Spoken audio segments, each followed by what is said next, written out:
So here we are, we're sitting in the dressing room in the interval of company, and I just wanted to ask you a few questions about the way it all began, really. I had known George Firth for a number of years. I was called in to write some songs for a show called Hot Spot, Judy Holliday's last musical. And George was one of the actors. We struck up a friendship, although he lived in California. It was a corresponding friendship when the show closed. And over a period of years, we wrote to each other, and then he sent me some one-act plays because they were to be produced. Each play dealt with three people, although not the same three people, usually a married couple and an outsider. And the production fell through. So he, in desperate straits, asked me what he should do with them. I said, I have no idea, but I'll send them to my friend Hal Prince, who will advise you as to, I don't think his advice will be good, whether to persist or to take them to television or forget it. Because, you know, one-act plays are not, a brace even of one-act plays are seldom done, much less 7 of them on Broadway or in commercial circumstances. So Hal surprisingly said, let's make a musical out of them. And so he sent for George, and we spent a few weeks talking about how to make a musical out of these pieces. And what intrigued me was that it seemed impossible to make a musical out of 7 disparate pieces. Well, over a period of time, we realized that what the plays had in common was this couple and this outside person, and that maybe if we could make the outsider the central character, we would have a reason to amalgamate. And we ended up with 5 couples and the outsider named Bobby. And thus it was born.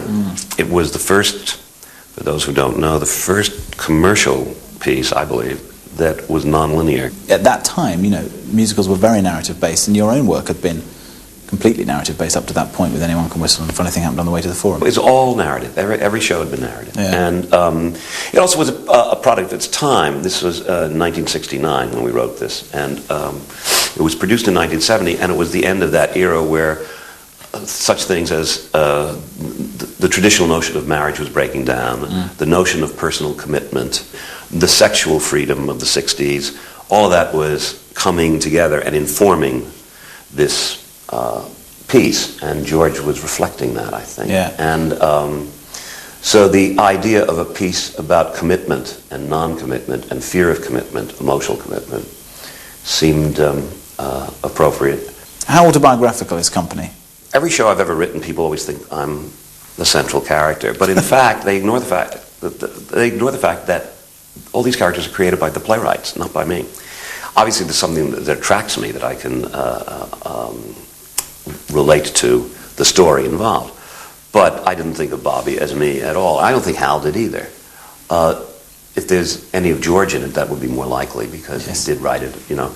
Although there's a model for every single person in Company, and it's always very flattering to say Stephen Sondheim's latest musical or Stephen Sondheim's company, but it isn't. It's George Firth and Stephen Sondheim's company. I mean, they're his characters, and they're his characters. I'm a very good imitator, and I mimic what a writer writes. And I like collaboration because I think it's a substitute family for me. And most revivals of musicals are carbon copies of the original. You know, Here Comes Yul Brynner Again and The King and I. You know, it's very rare that musicals are done in a different way. Yeah. Very rare.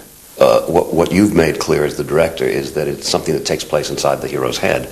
And by doing that, you've reversed the polarity, so to speak, of the show's reputation. It's always been known as the show with a lot of fascinating characters and a cipher at the center. And suddenly, here's a show in which the most interesting character is the one at the center, and it's been restored to its natural balance. Here's a piece about this man, and it's taking place inside his head, and he's in trouble. Now let's see what happens. Yes.